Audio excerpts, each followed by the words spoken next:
Toronto home prices have crashed harder than anyone thought possible, and Justin Trudeau is feeling the heat. The same man who once promised to make housing more affordable for everyone is now watching his dream policy turn into a national nightmare. The market that once made millionaires overnight has suddenly frozen, buyers vanished, and confidence collapsed. And as cameras rolled, Trudeau, usually polished and calm, finally snapped. The question is, how did Canada's golden housing boom spiral so fast into the crash that broke its prime minister? Setting the stage, Canada's real estate bubble. And as of September of 2022, the average price of a home in Toronto has reached $1.1 million Canadian. Canada's housing market has always been something of a legend, and not in a good way. For years, people have joked that buying a home in Toronto or Vancouver costs as much as owning a small island.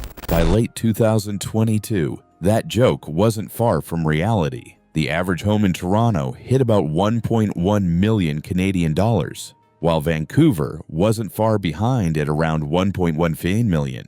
Converted to US dollars, that's roughly $815,000 to $850,000 for an average home, not a luxury mansion. Both cities ranked among the top 10 most expensive real estate markets in the entire world, and it felt like the price climb would never stop. While Vancouver's average home price has reached $1.15 million Canadian or $850,000 American, both making its way to the top 10 most expensive real estate markets. So, how did things get so out of hand?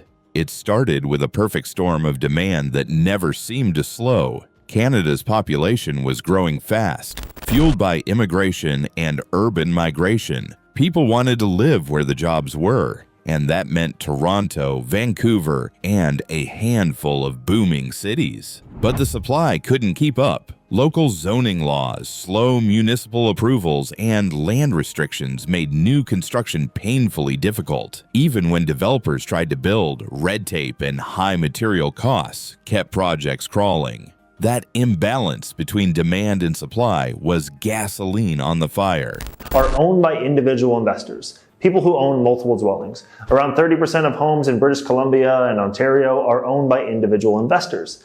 That's a huge number. Then came the investors, the ones who treated homes like lottery tickets. Buying wasn't about finding a place to live anymore. It was about flipping for profit. Some owned 2 or 3 properties, while corporate buyers snapped up dozens more. Soon, ordinary families found themselves bidding against professional investors with deep pockets. And when the pandemic hit, low interest rates made borrowing cheap and easy. Everyone rushed in, convinced prices would only go higher. It worked for a while, until it didn't. The warning signs were there, but people ignored them. Prices were rising far faster than wages, meaning average Canadians were being priced out.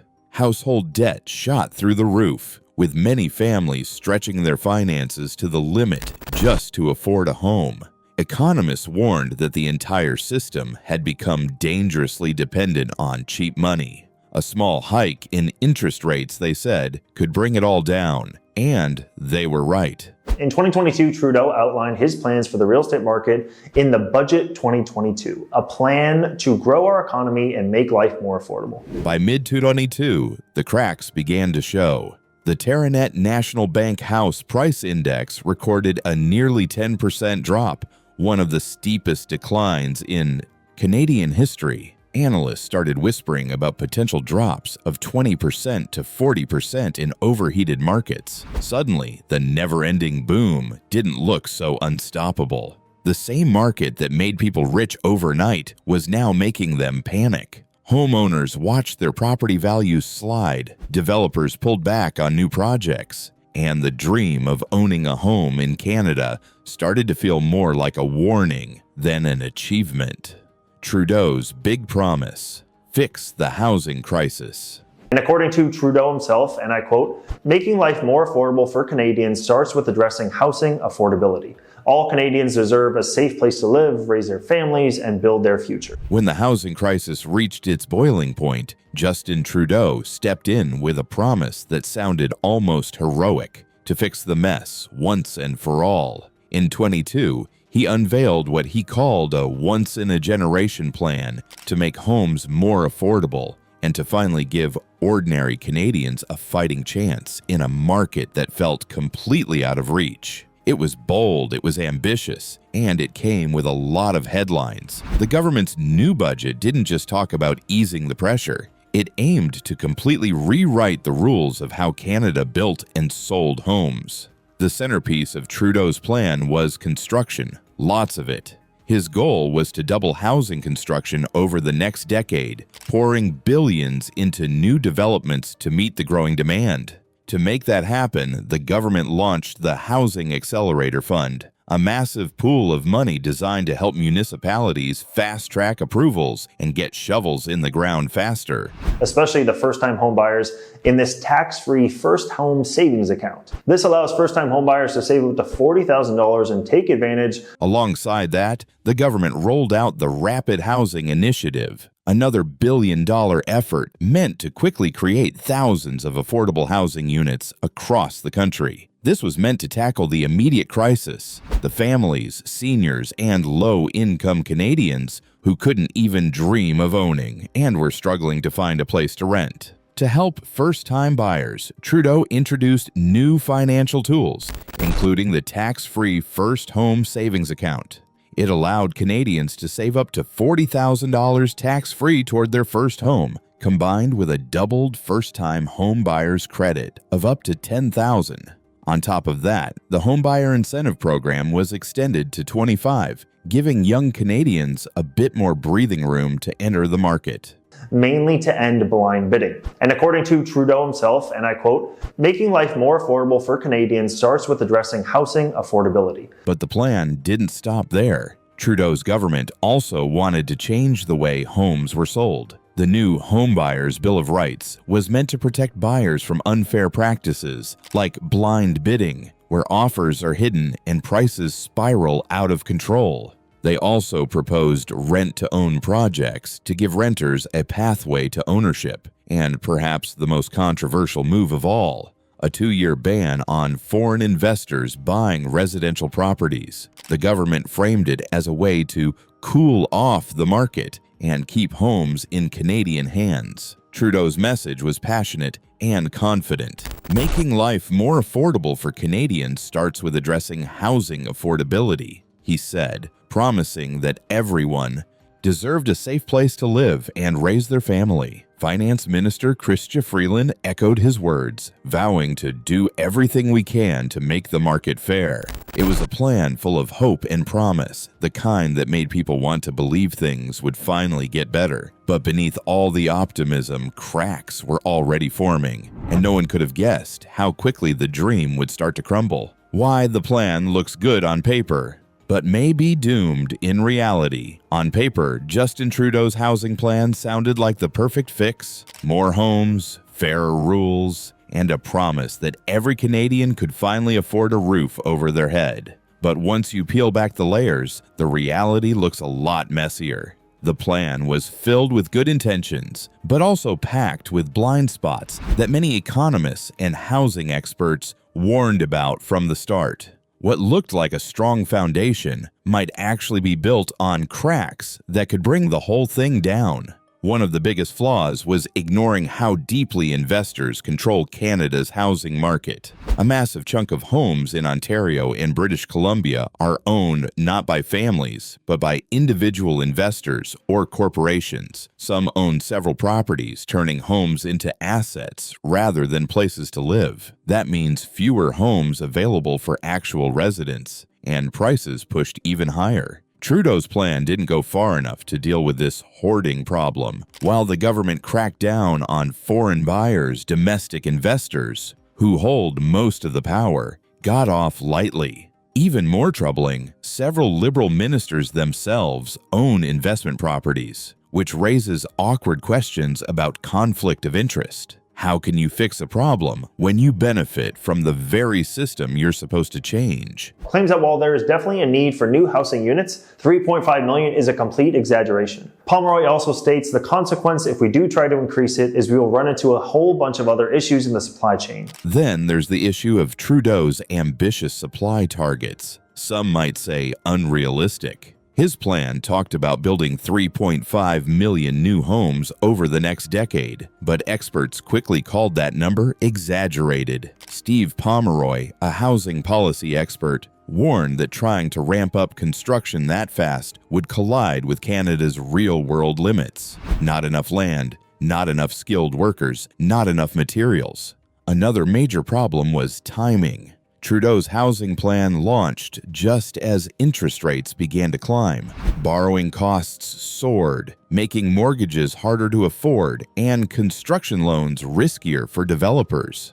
Many first-time buyers, already stretched thin, found themselves locked out again because rising rates wiped out the benefit of Trudeau's incentives. Builders facing expensive financing and slower sales started pulling back on projects. The plan assumed a stable economy, but Canada was entering one of the toughest housing downturns in decades. And then there's the political shadow hanging over everything. Trudeau's government has been in power since 2015, and during that time, home prices have more than doubled. Critics argue that instead of helping working Canadians, the policies have mostly protected the wealthy and investors. To many, it feels like Trudeau's government is speaking for affordability while quietly standing with those who profit from the crisis. That perception is dangerous, because in politics, once people stop believing you're on their side, no amount of new houses will rebuild that trust. Crash time.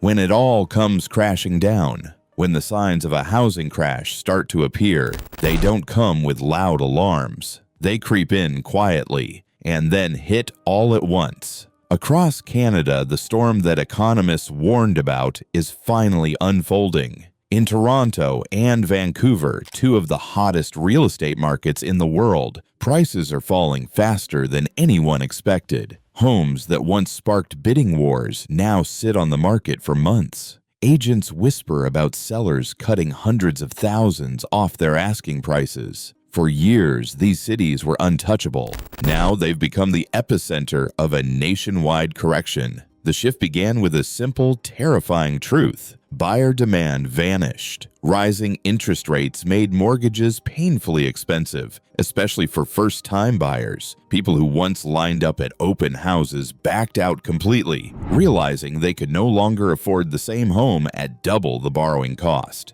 Meanwhile, investors who drove much of the market's frenzy are pulling out too. Condo sales, particularly in downtown Toronto, have fallen sharply. Developers who counted on pre-sales to fund construction are hitting the brakes. Projects that were supposed to reshape skylines are being postponed, and some may never be built at all. Behind the scenes, the situation is even more fragile. Homeowners who bought during the peak of the pandemic are feeling the squeeze of higher interest rates. Many are struggling to renew their mortgages at much higher monthly payments, and some are quietly slipping toward default. The banks are nervous too. A growing number of borrowers are extending amortization periods or switching to interest-only payments just to stay afloat. It's not a collapse yet, but the cracks are spreading fast.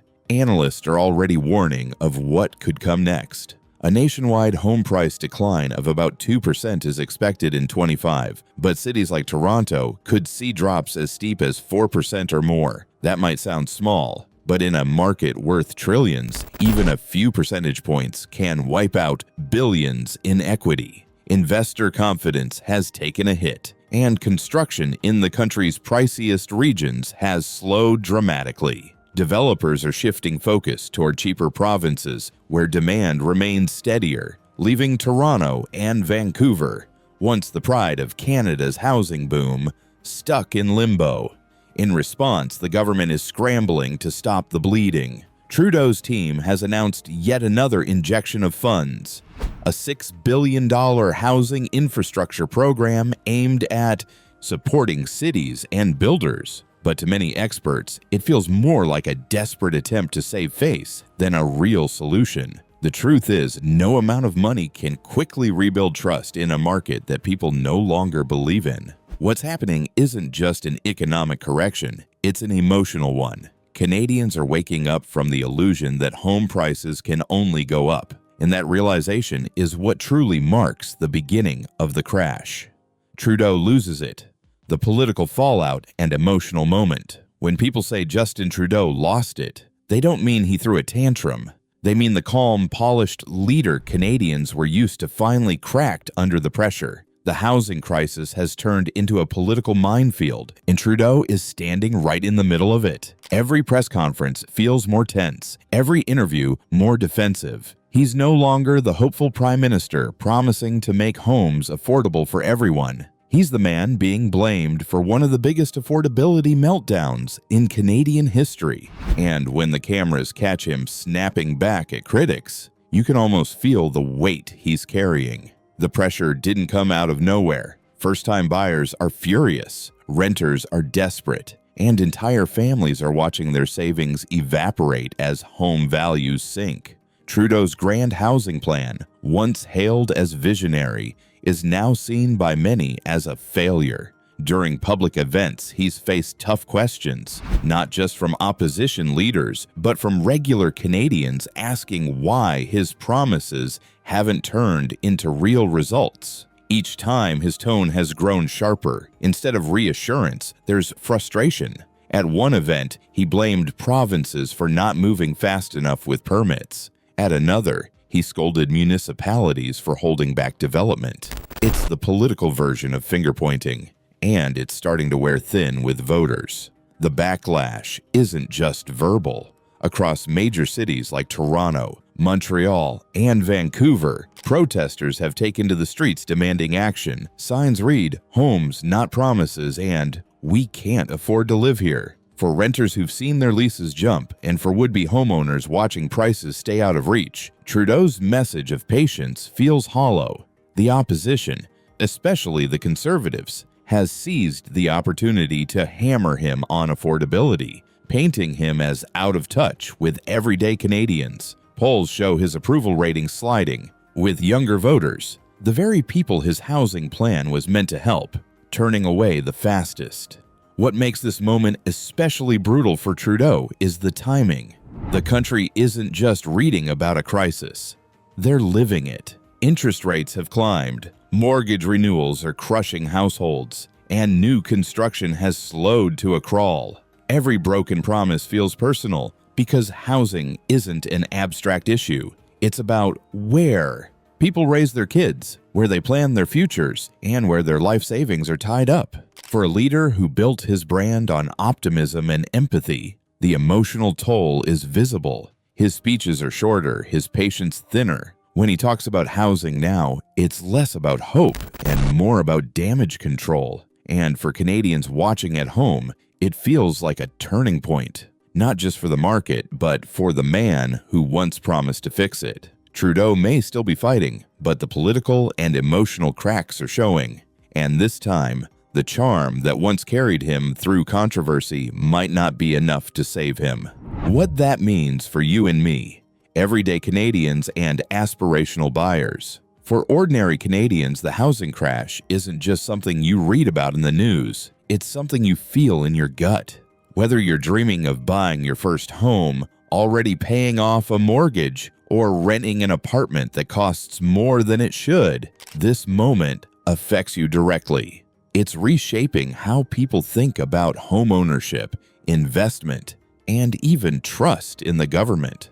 The ripple effect of what's happening in Canada's housing market touches everyone in some way, and how we respond to it could define the next decade. For first-time buyers, there's a strange mix of opportunity and anxiety in the air. For years, you probably felt like you didn't stand a chance. Every open house turned into a bidding war, and every listing sold for way over asking. Now, that pressure has eased. Fewer buyers means more room to negotiate, and prices have started to dip in cities that once seemed impossible to buy into. But there's a catch. Interest rates are still painfully high, and that can turn what looks like a great deal into a financial burden. A smaller price tag doesn't mean much if your monthly payments are higher than ever. Some buyers are waiting it out, hoping for rates to drop before they commit. But waiting too long has its own risks. If the market rebounds faster than expected, those affordable homes could slip away again. For current homeowners, the mood feels heavier. Many who bought at the peak are watching their property values slide below what they owe. That's called negative equity. When your mortgage is worth more than your home, it's a nightmare scenario that traps families financially. Investors, especially those flipping houses or funding big projects, are facing losses as sales stall and financing dries up. Some construction projects have stopped midway, leaving unfinished homes as silent reminders of a market that moved too fast for its own good. Even the rental market, which was once rock solid, is showing signs of stress. As demand shifts and more units hit the market, rents could start softening, a relief for tenants, but a blow to landlords already struggling with high mortgage costs. For people who care about policy and accountability, this is the time to speak up. There's growing pressure for transparency about who actually owns Canadian property, especially big investors and corporations. Housing activists are pushing for stricter regulations on hoarding, better zoning rules, and faster permitting to help new developments move forward responsibly.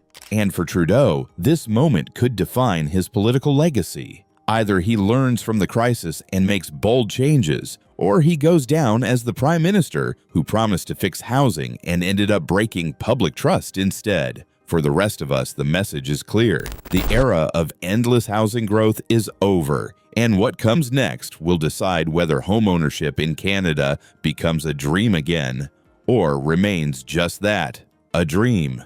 So, what are your thoughts on this? Let us know in the comments below.